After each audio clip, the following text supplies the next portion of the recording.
He threatened my friend with revenge porn. He thought he was safe, hiding behind a username and a screen. What he didn't know was that I'm an attorney. And in 45 minutes, I ended his career, his reputation, and possibly his freedom. Like this video if you've ever wanted karma to show up with a briefcase and handcuffs. Subscribe for more stories where the law doesn't just serve justice, it delivers it. Because this one, it's personal. Let's rewind a bit. A very good friend of mine, let's call her Emily, was trying to move on from a painful breakup. She wasn't naive, but she was vulnerable. And one night, while scrolling through a niche online community, she struck up a conversation with someone who seemed kind, thoughtful, funny. His screen name was generic, but his messages, they felt genuine. They talked for weeks. Late-night chats, memes, music recommendations. He was from another country, but said he'd be visiting near our area soon for work. They even discussed the possibility of meeting up. Nothing felt overly alarming, until it did. At first, it was little things. His tone started shifting. He got pushy. Demanded more pictures.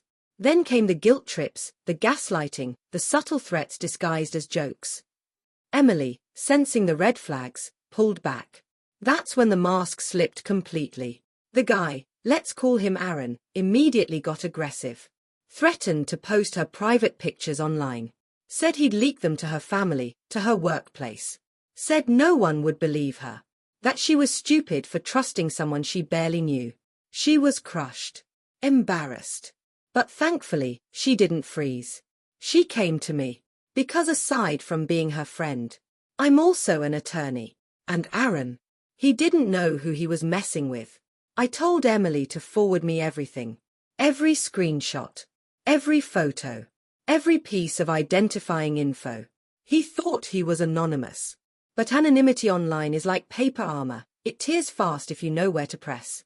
The first clue was his handle, something generic, but still unique enough for cross-referencing. A quick reverse search brought up a TikTok account. His profile wasn't under his real name, but he had posted selfies. One of them caught my eye. He was wearing a branded polo with a company logo stitched neatly across the chest. Gotcha! That logo. Unique to a regional tech company I'd heard of. A quick Google search pulled up their corporate Instagram account. From there, I matched a few photos of staff from internal events. And wouldn't you know it, there he was. Same hair, same glasses, same smug smile. Except this time, I had a name. First and last. Next stop, LinkedIn. Boom. His full name, job title, and location matched up perfectly with the time zone data in his chats with Emily. Oh, and he also mentioned his motorcycle in one of their convos. Sent her a picture. I zoomed in. License plate in full view. At this point, I knew where he worked, what he looked like, what city he lived in, and what he drove. But I wasn't done. He'd also sent Emily pictures of his work calendar on his laptop to prove how busy he was. Thing is, the picture included a partial screenshot of his corporate Outlook account, visible email subjects, meeting titles, and confidential project codes. Even better, he'd casually mentioned, on text, an incident at work involving another employee. So now I had evidence of him threatening revenge porn. His real identity, job title, and employer. Photos of his face, license plate, and office. Screenshots of proprietary company info. Incriminating chats about sexual behavior in the workplace. Plans to travel to the US. And a digital trail connecting every single dot. All in under 45 minutes. Time to end him.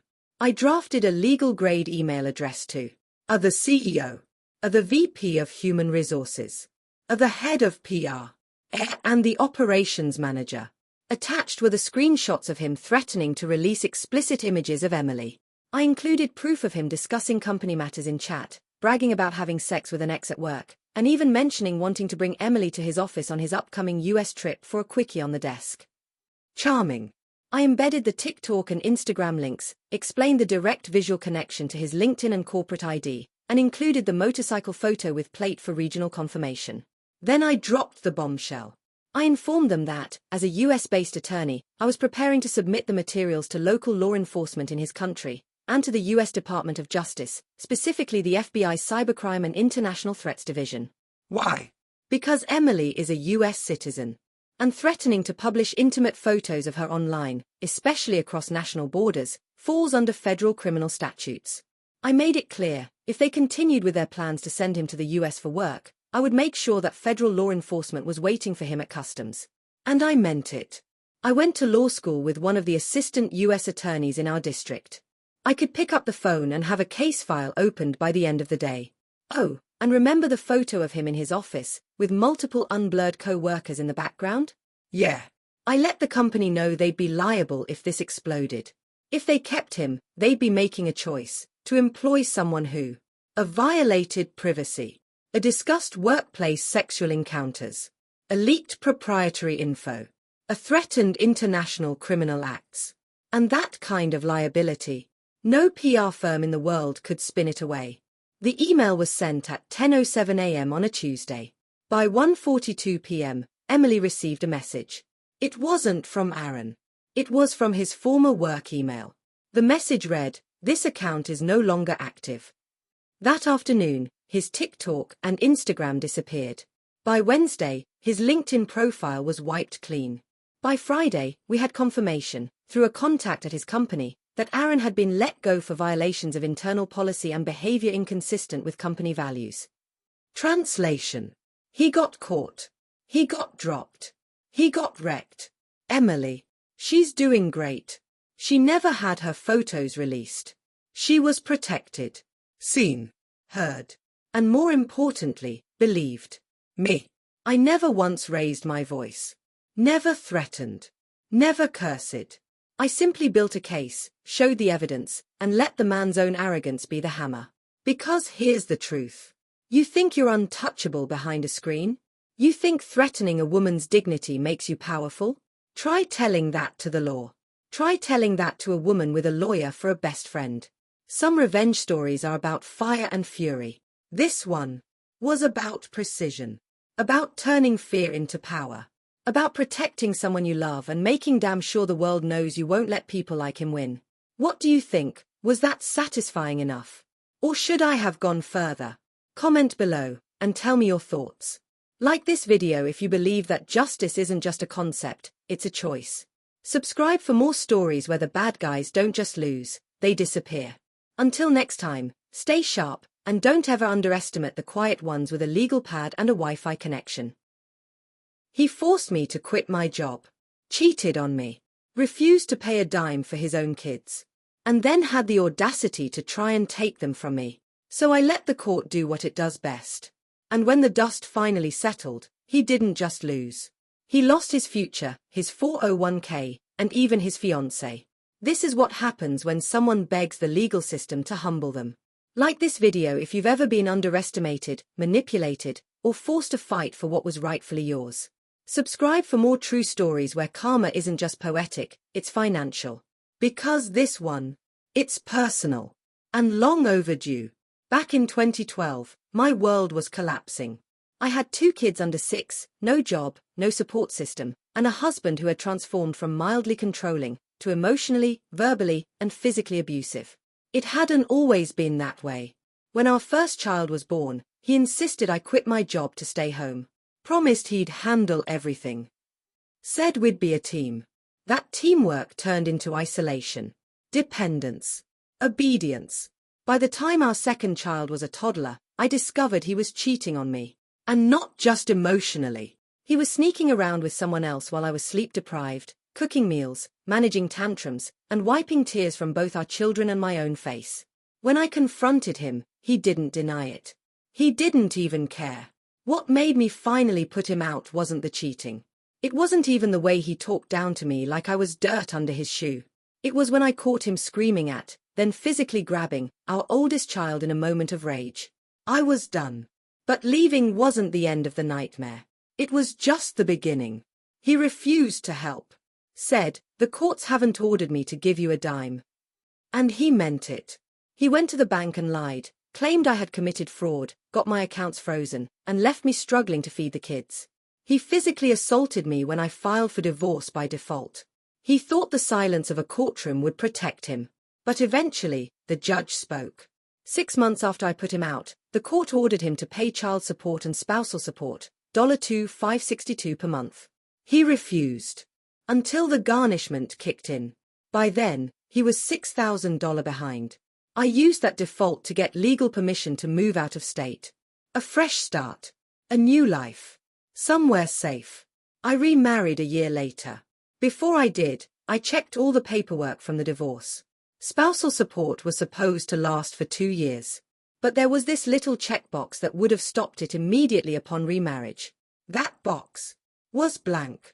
So I figured I was in the clear. I kept accepting the spousal support during that first year of remarriage. But here's the key part. I chose not to file for my share of his 401k. Why? Because I figured that year of support, about $12,000, was a fair trade.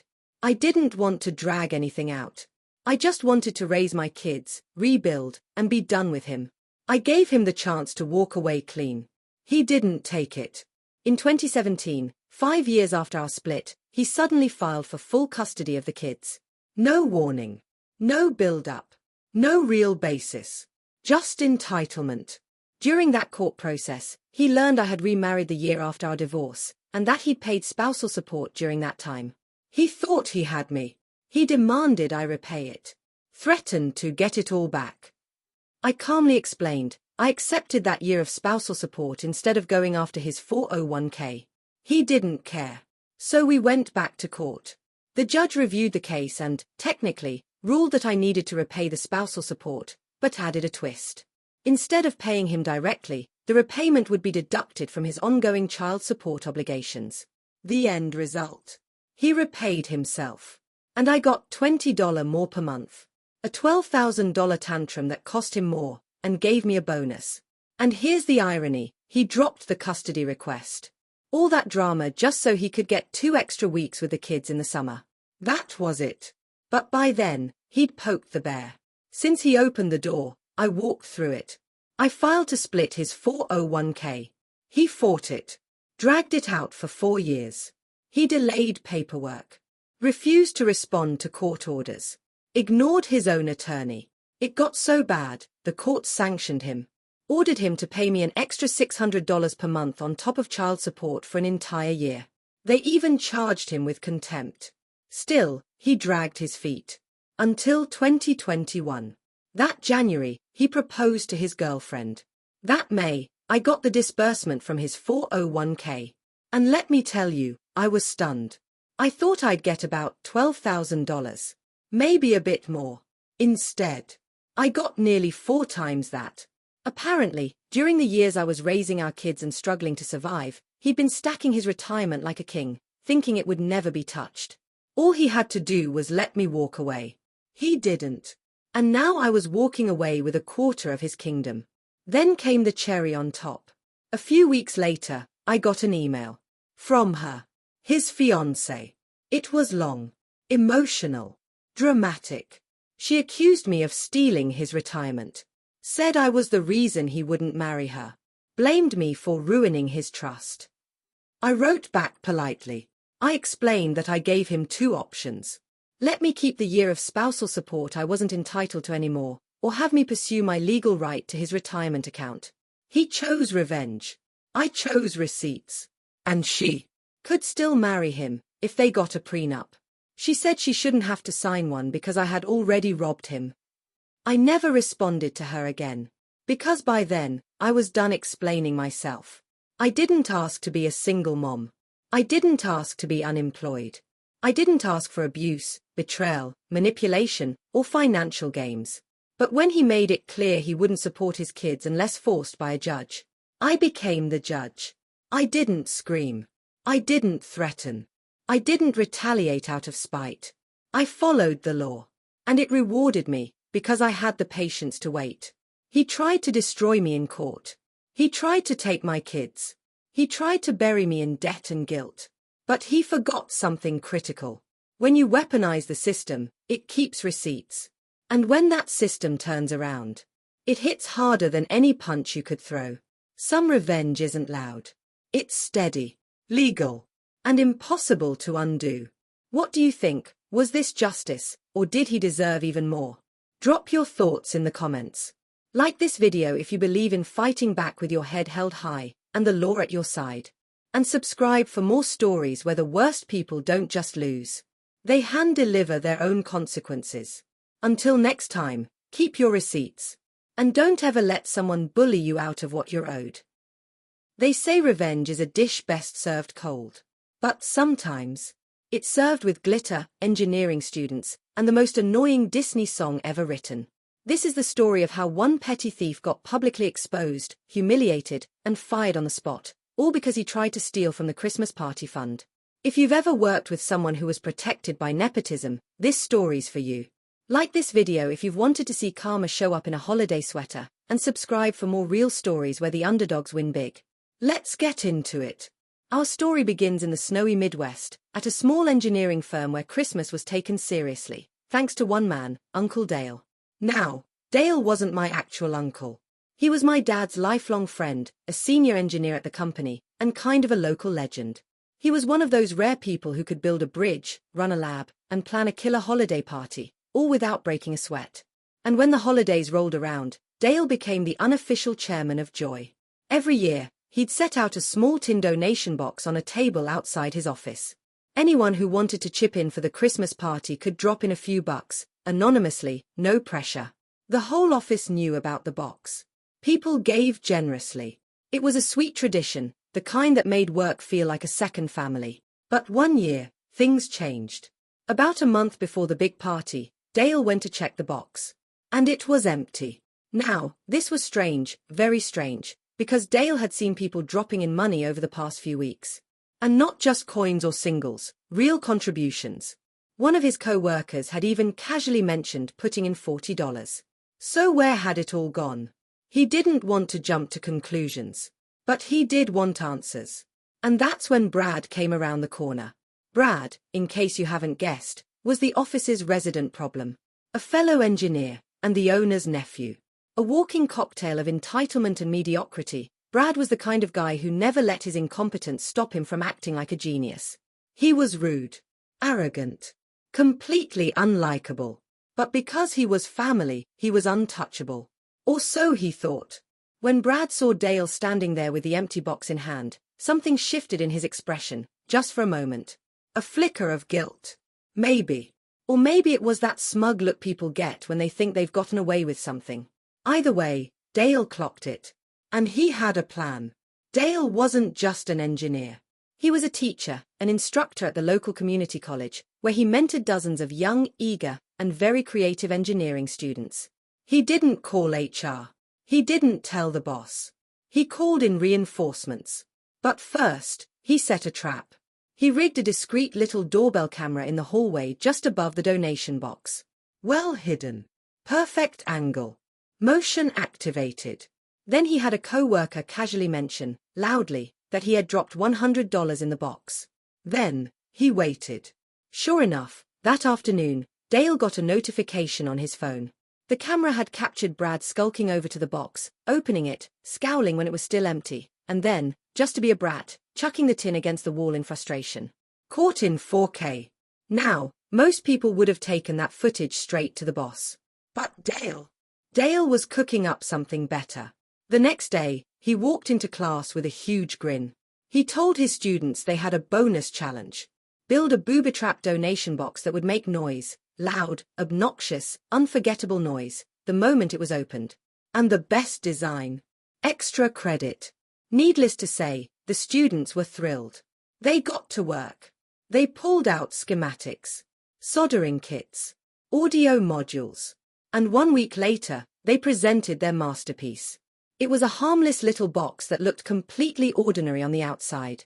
But the moment you opened the lid, a card insert triggered the full volume chorus of Let It Go from Disney's Frozen. And not just a regular insert, this thing was amped. They used a sound chip from a singing birthday card, but boosted the audio. They mounted it at an angle for maximum projection, glued the module down with industrial-grade adhesive, and, here's the kicker, rigged the hinge with a locking system. Once opened, the box would stay open, and keep playing, until you found a hidden side button to release it. Which no one would find quickly. Especially not a guilty man panicking in public. It was diabolical. Dale loved it. The next morning, the box was deployed. Dale placed it exactly where the old one had been and said, loudly enough for nearby ears to hear, "Well, isn't this nice? Someone donated $50 to the Christmas fund." Then he strolled into his office and waited. About 10 minutes later, all hell broke loose. From down the hall, the first bars of Let It Go blasted through the office. Everyone stopped. At first, people chuckled. Then came the frustrated grunts. The box clanging against the desk.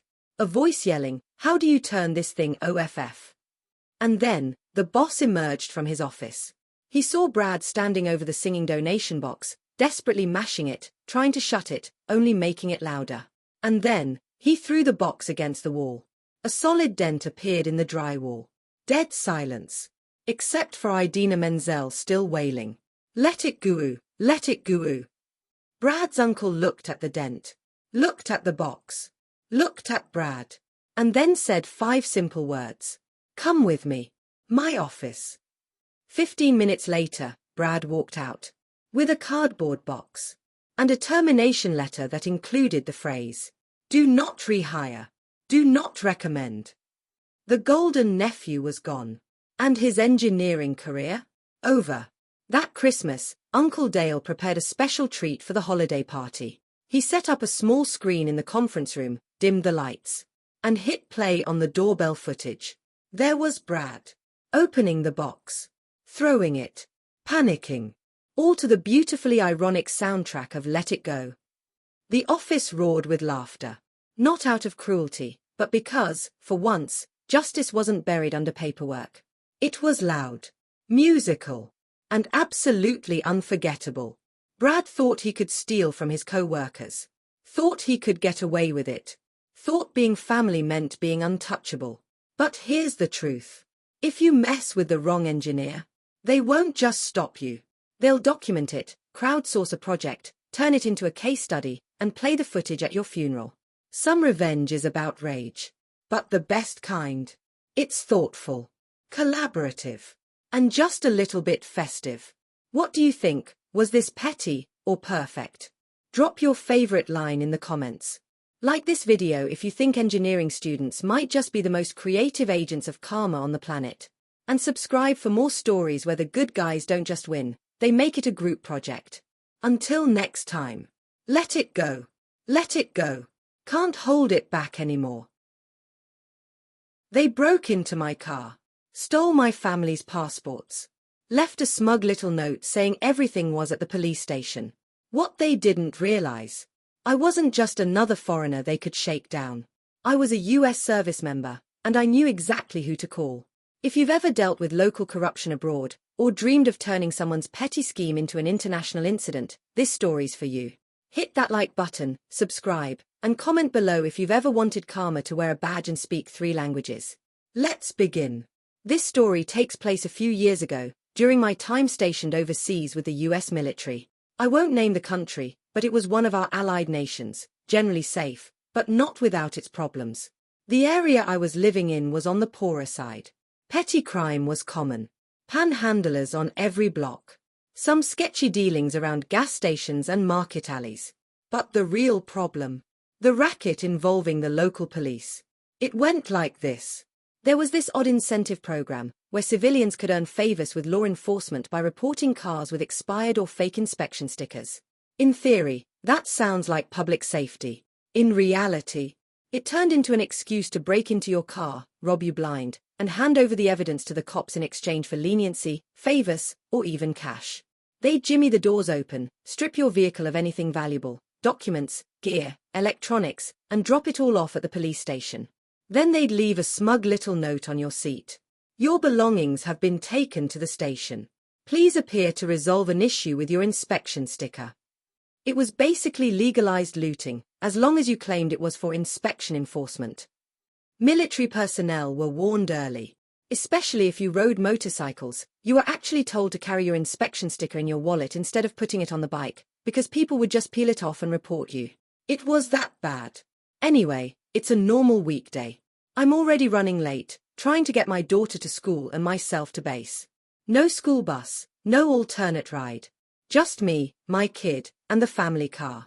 We walk outside, and that's when I see it. A note. Folded neatly on the driver's seat. Everything has been taken to the police station due to suspicion of a fake inspection sticker. Please come to retrieve your property. And just like that, my heart drops. Because inside that glove box, I had placed all of our passports, mine, my wife's, and my daughter's. The night before, we were prepping for a visit to base to handle some documents for my wife's passport renewal. I had put the passports in the glove box so I wouldn't forget them. Locked the car. Went to bed.